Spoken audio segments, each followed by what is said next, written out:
एक बार एक व्यक्ति बौद्ध भिक्षु के पास आता है और कहता है, मास्टर, मैं एक बेहद ही सीधा और अच्छा व्यक्ति हूँ। इतना सीधा ही आपने आज से पहले ही मुझसे सीधा व्यक्ति देखा होगा। मैं हमेशा ही सबकी मदद करने की कोशिश करता हूँ, सबको खुश रखने की कोशिश करता हूँ, लेकिन सब मेरा फायदा उठाते हैं, मेरा मजाक बनाते हैं और कोई भी मुझे गंभीरता से नहीं लेता।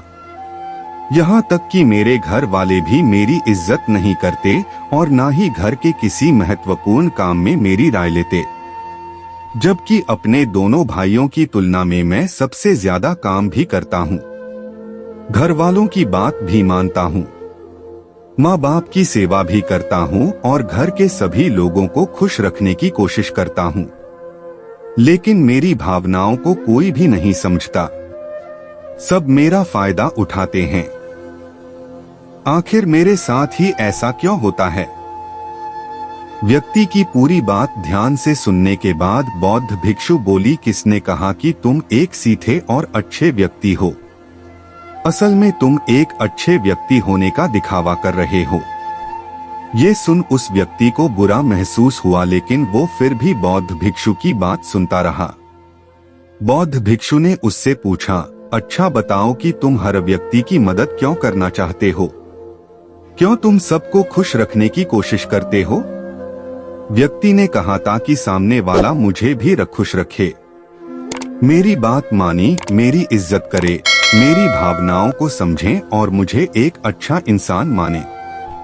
बौद्ध भिक्षु ने कहा, बस यही तुम्हारी समस्या है कि तुम दूसरों को खुश रखने का प्रयास कर रहे हो ताकि वो भी तुम्हें खुश रखे। तुम अपनी खुशी दूसरों के अंदर ढूंढ रहे हो।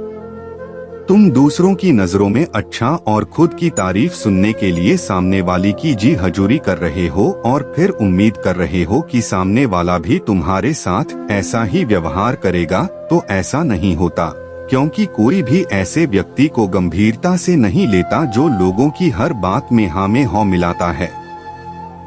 अब मैं तुम्हें कुछ ऐसी आदतें बताता हूँ तो तुम और तुम्हारे जैसे खुद को अच्छा मानने वाले लोगों के अंदर होती हैं। पहली आदत, खुद को अच्छा मानने वाले लोग ये दिखाने की कोशिश करते हैं कि वो लोगों का ध्यान रखते हैं, उन्हें लोगों की चिंता है, इसीलिए वह सबकी मदद करने पहुंच जाते हैं, फिर चाहे सामने वाले को उनकी मदद की जरूरत हो या ना हो। दूसरी आदत, खुद को अच्छा मानने वाले लोग दूसरों से खुद की तारीफ के भूखे होते हैं, इसीलिए वो ज्यादातर मौकों पर वही काम करते हैं जिससे सामने वाला खुश हो और उनकी तारीफ करें। अगर उन्हें लगता है कि किसी काम से सामने वाला नाराज हो जाएगा तो वह उस काम को हाथ तक नहीं लगाते। तीसरी आदत, खुद को अच्छा मानने वाले लोगों को लगता है कि उन्हें अपनी कमियों और कमजोरियों को दूसरे लोगों से छुपाना चाहिए, क्योंकि उन्हें लगता है कि अगर दूसरों को उनकी कमियों और गलतियों के बारे में पता चल गया तो लोग उनका मजाक बनाएंगे, उनकी बेइज्जती करेंगे, उन पर गुस्सा होंगे और उन्हें एक कमजोर व्यक्ति मानेंगे। चौथी आदत, अच्छे लोग खुद की जरूरतों, खुद की प्राथमिकताओं को सबसे ऊपर रखने से डरते हैं, क्योंकि उन्हें लगता है कि ऐसा करने से ही दूसरे लोग उन्हें स्वार्थी समझेंगे और फिर वो लोगों की नजरों में एक अच्छे इंसान नहीं रह जाएंगे।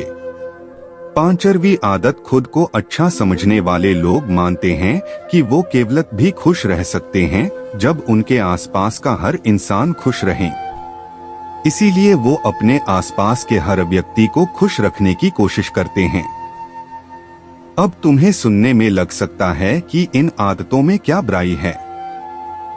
सबका भला करना तो अच्छी बात है, लेकिन समस्या यह है कि खुद को अच्छा समझने वाले लोग असल में जैसे दिखते हैं वैसे होते नहीं, ये अंदर से कुछ और ही होते हैं। जैसे कि पहला, अच्छाई का दिखावा करने वाले लोग ज्यादातर मौकों पर ईमानदार नहीं हो, क्योंकि वो अच्छा बनने के चक्कर में दूसरों की बुराई को भी छिपा देते हैं। सामने वाले को कभी भी उसकी गलतियां नहीं बताते और केवल वही बोलते और करते हैं जिससे सामने वाला खुश रहे। दूसरा, खुद को अच्छा समझने वाले लोग दूसरों को खुश करने के पीछे इतने पागल होते हैं कि वो कई बार जरूरी और दूसरों के लिए महत्वपूर्ण बातों और कामों को भी उनसे छिपा कर रखते हैं और उन्हें बताते नहीं ताकि सामने वाला उनसे खुश रहे। तीसरा, अच्छे लोग अपनी जरूरतों और कामों को महत्व नहीं देते, इसीलिए ये दूसरों से सीधे अपना काम करवाने से घबराते हैं, जिसकी वजह से ये दूसरे लोगों के साथ चालाकी करने की कोशिश करते हैं। अपने जरूरी कामों को करवाने के लिए भी, जैसे कि सामने वाले की चापलूसी करना या फिर उसके किसी काम के बहाने अपना काम भी कर लेना। चौथा, खुद को अच्छा मानने वाले लोग केवल पाने की उम्मीद से ही कुछ देते हैं।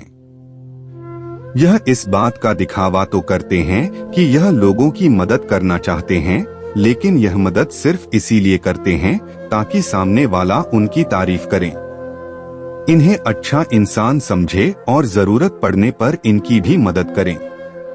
लेकिन अगर इन्हें मदद के बदले मदद नहीं मिलती तो ये गुस्सा हो जाते हैं, सामने वाले से अंदर ही अंदर नफरत करने लगते हैं और उससे बदला लेने का मौका ढूंढने लगते हैं। पांचवा, खुद को अच्छा दिखाने वाले लोग दूसरों को ना नहीं बोल पाते, उन्हें मना नहीं कर पाते और दूसरों के काम करने के चक्कर में ये अपने और अपने परिवार के जरूरी कामों को भी पूरा नहीं कर पाते। छठा, अच्छे लोगों को लगता है ये सभी उन्हें पसंद करें, सभी इनसे प्यार करें, जिससे दूसरे लोगों को इनका दोस्त बनने या इनके साथ संबंध रखने में दिक्कत होती है, क्योंकि यह हर किसी के सबसे पसंदीदा इंसान बनना चाहते हैं। यह सारी बातें सुनने के बाद उस व्यक्ति ने बौद्ध भिक्षु से कहा, तो आपके कहने का मतलब है कि हम एक अच्छे इंसान न बने बल्कि एक बुरे इंसान बन जाएं और लोगों को फायदा उठाएं। बौद्ध भिक्षु ने कहा, नहीं, मैं तुम्हें बुरा इंसान बनने के लिए नहीं कह रहा, लेकिन हो तुम्हें बहुत सीधा इंसान भी नहीं बनना। अब मैं तुम्हें बताता हूँ कि एक व्यक्ति को कैसा इंसान बनने का प्रयास करना चाहिए। दोस्तों, इंसानी स्वभाव और उसकी अच्छाई व बुराई के बारे में अगर सबसे ज्यादा किसी ने बात की है तो वो है अखंड भारत के निर्माता, राजनीति के महापंडित आचार्य चाणक्य, जिन्होंने अपनी किताब चाणक्य नीति में इंसानी स्वभाव और दुनिया भर की तमाम चीजों के बारे में विस्तार से चर्चा की है। वो इतने बड़े ज्ञानी और दूरदृष्टा थे कि आज हजारों साल बाद भी उनके द्वारा कही गई एक एक बात हमारे जीवन में पूरी सटीकता के साथ लागू होती है। बौद्ध भिक्षु ने कहना शुरू किया, तुम्हें एक सीधा या दूसरों की नजरों में अच्छा इंसान बनने की तुलना में एक सुलझा हुआ इंसान बनने का प्रयास करना चाहिए। एक सुलझा हुआ इंसान वो होता है जिसे सबसे अच्छा इंसान बनने का कोई शौक नहीं है। वो जैसा है वैसा ही खुद को पसंद करता है। वो जानता है कि वो एक इंसान है और उसमें बहुत सी कमियां हैं और वह अपनी कमियों को स्वीकार्यता भी है। एक सुलझा हुआ इंसान ये भी अच्छे से जानता है कि उसकी और उसके परिवार की कुछ महत्वपूर्ण जरूरतें हैं जिन्हें उसे ऊपर रखना होगा, वरना उसके साथ साथ उसके परिवार का जीवन भी परेशानियों में पड़ जाएगा। हो सकता है कि उसकी ऐसी सोच की वजह से उसके आसपास के लोग, उसके मित्र या रिश्तेदार उससे नाराज हो जाएं। लेकिन वो इसे भी स्वीकारता है। यहाँ पर बात स्वार्थी होने की नहीं, बल्कि जीवन की सच्चाई को स्वीकारने की है, क्योंकि तुम बुद्ध नहीं हो गए हो कि तुम्हारी कोई इच्छा ही नहीं है, किसी से कोई उम्मीद नहीं है या कोई जरूरतें शेष नहीं रही।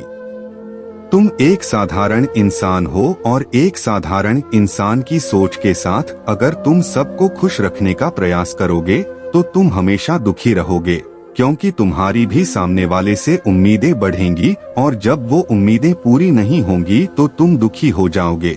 इसीलिए जो इंसान ये कहता है कि मैं सबकी मदद करूंगा, सबको खुश रखूंगा और मुझे बदले में किसी से कुछ भी नहीं चाहिए, यहाँ तक कि अपनी तारीफ भी नहीं, तो पहले उस इंसान को बुद्धत्व प्राप्त कर लेना चाहिए, क्योंकि एक आत्मज्ञान को प्राप्त व्यक्ति ही किसी से कोई उम्मीद नहीं रखता, पर क्योंकि आत्मज्ञान को प्राप्त करना सबके बस की बात नहीं है। इसीलिए तुम्हें इस जीवन के सत्य को स्वीकारना होगा और खुद को शोषण का शिकार वह दुखी होने से बचाने के लिए एक सीधा इंसान बनने की बजाय एक सुलझा हुआ इंसान बनने का प्रयास करना होगा। अब मैं तुम्हें बताता हूँ कि एक सुलझे हुए इंसान में क्या विशेषताएं होती हैं। पहली विशेषता ये अपनी और अपने चाहने वालों की जरूरतों को ऊपर रखते हैं।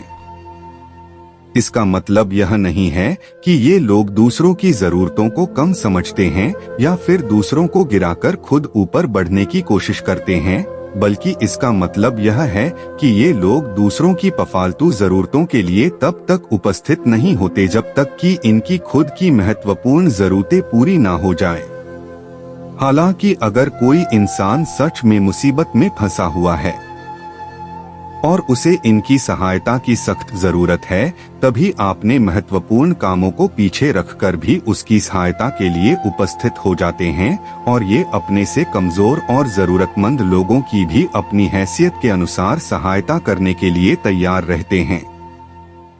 ये बस अपना बेवजह शोषण नहीं होने देते और इस बात पर भरोसा रखते हैं कि अगर इन्हें सच में किसी की सहायता करनी है तो पहले इन्हें उसकी सहायता करने के लायक बनाना होगा और लायक वो सक्षम बनने के लिए इन्हें अपनी जरूरतों का भी ध्यान रखना होगा। क्योंकि अगर एक इंसान खुद ही बेहद ज्यादा बीमार है तो फिर वो दूसरे बीमार व्यक्ति की सेवा कैसे कर सकता है। एक सुलझा हुआ इंसान इस बात को मानता है कि हर इंसान की अपनी कुछ जरूरतें और इच्छाएं होती है जिसका उसे ध्यान रखना चाहिए। लेकिन खुद को अच्छा दिखाने वाला इंसान हमेशा यह दिखाने की कोशिश करता है कि उसकी अपनी कोई जरूरतें या इच्छाएं नहीं हैं। इसीलिए वो हमेशा दुखी रहता है। दूसरी विशेषता, एक सुलझा हुआ इंसान इस बात को अच्छे से जानता है कि वो अपने आसपास के हर इंसान को कुछ नहीं रख सकता। इसीलिए वो केवल उसी इंसान को खुश रखने का प्रयास करता है जो उसके लिए मायने रखते हैं, जो सच में उससे प्यार करते हैं, उसकी परवाह करते हैं। लेकिन अगर उसकी बहुत कोशिश करने के बाद भी सामने वाला उससे दूरी बनाने का प्रयास करता है, उससे खुश नहीं रहता या फिर उसके साथ सहज महसूस नहीं करता, तो फिर एक सुलझा हुआ इंसान ऐसे व्यक्ति से दूरी बनाने से भी पीछे नहीं हटता। फिर चाहे वो उसका कोई परिवारजन, सगा संबंधी या फिर मित्र क्यों ना हो, क्योंकि वो किसी की जबरदस्ती नहीं कर सकता।